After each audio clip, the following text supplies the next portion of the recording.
Hi, I'm going to talk to you today about veterans, and I'll probably talk to you about this so many times you're going to be sick of it. But if you're taking care of a veteran, I know better because I'm going to tell you a story. Then I'm going to talk to you about how it's worked out for me and some ideas for how it can work it out for you. I hope that's okay. My father came back from World War II before I was born. But he came back from Korea after the Korean conflict, they called it, after I was born. He came back with PTSD. About the age of 7, we were traveling a lot. There's a General Curtis LeMay, who they made the movie Dr. Strangelove about. It was called Curtis the Homewrecker LeMay because he moved people so much. He moved us 22 times in 22 months to 22 different states in the United States. That was tough. I was an only child. My mother had had a son 18 months after I was born, but her blood was incompatible with my father, so she could not have any more children. As a result of that disappointment, she wanted 6 sons. She became an alcoholic. And the military gave her several abortions because she would get pregnant and could not carry the child. So it was not an easy childhood. She was very negative towards me. She didn't want me.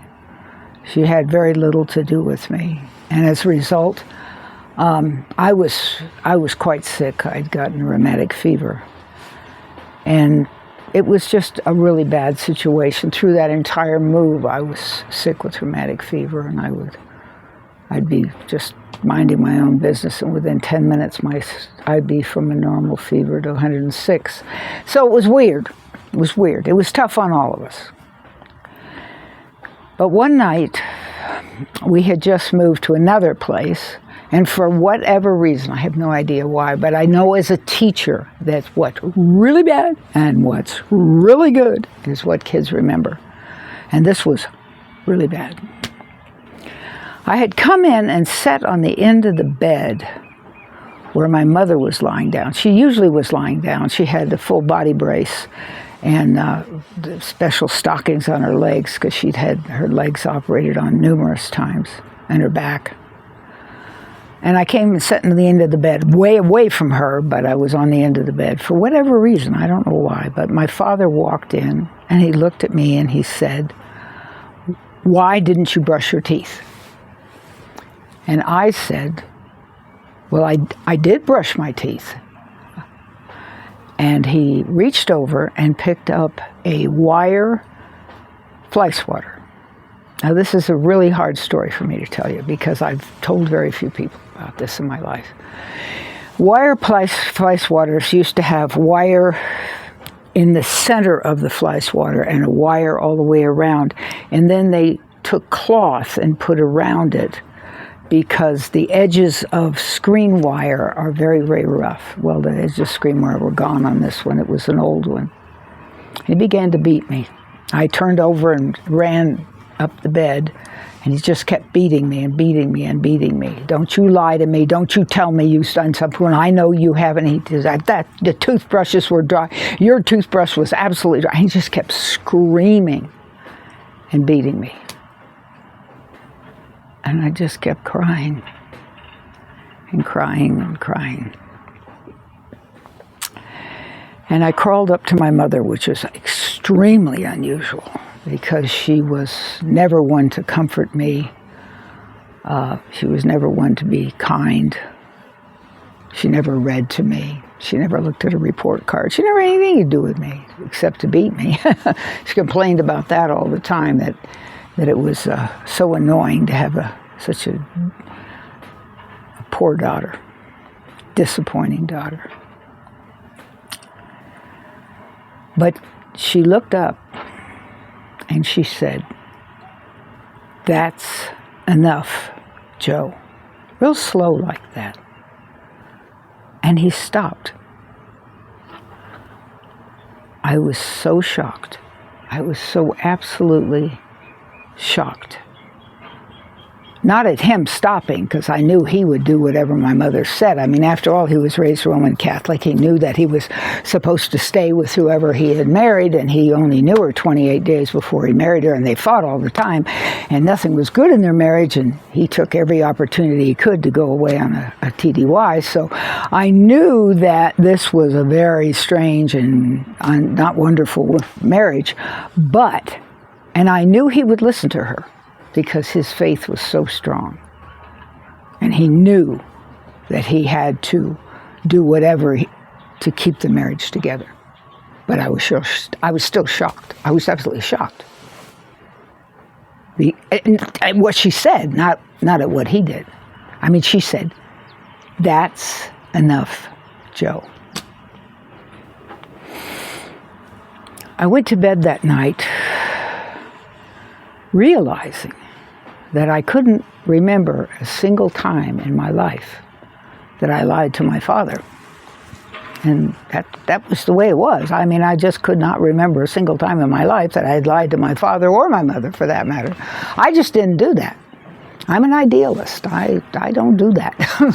That's just not a part of who I am. And I kept thinking, why would he think I lied to him? I found a toothbrush and I used it.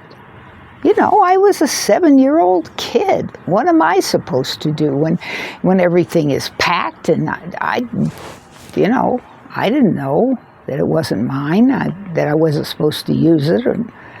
I didn't lie to him. And I never really gotten over it. Every time I think about it, but it forced me. That situation forced me to learn all I could, especially when I was diagnosed when I was 16 with complex PTSD. They didn't call it that back then, but I was diagnosed with excessive trauma in my life due to my mother beating me all the time and insulting me, and she loved to insult me in grocery stores where everybody around me was a stranger, and it was just so much stuff, and crawling in closets and hiding, and all the things that a kid does to try to avoid being found wrong. I was a real overachiever. I worked my tail off in school. I did everything, took every afternoon class, anything to make my mother think I was worthwhile, but she didn't. She never did. Right down to the bare end, she never did. She never apologized, nothing. Nope. She didn't want me. She didn't like me. And the thing I could do about it. But my dad, now, he was important to me. I absolutely admired my father. I thought it was the greatest thing in the world that he had gone off to serve his country, especially because everybody in his family had come from Poland. And he was born in the States, but the other ones were, for the most part, born in Poland. His first language was Polish. He spoke Polish, English, Spanish, and Russian. I admired that so much because I had such a hard time. Gosh, I had a hard time with language. I'm dyslexic. I really had a hard time with language. And my dad, I thought my dad walked on water. So there we are. That's what happened. And because of that, I've started something called Caregivers School. My hope, my joy, my vision is that many of you will want to come and be on Zoom with me, and we can discuss what's going on in your life. How can we save your marriage? How can you help to understand your veteran? Because their brain has changed. They're a different person. They're not the person you married, probably, unless you married them after they got back.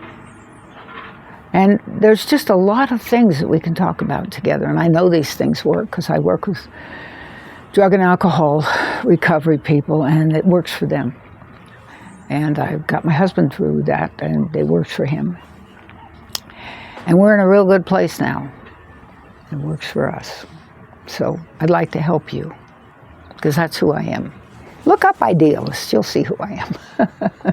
And if you have a question, ask me down below. I'll be glad to answer. And while you're down there, you can look at my nonprofit and see all the things we've done over the years and recognize the fact that I really am who I say I am. Thanks so much.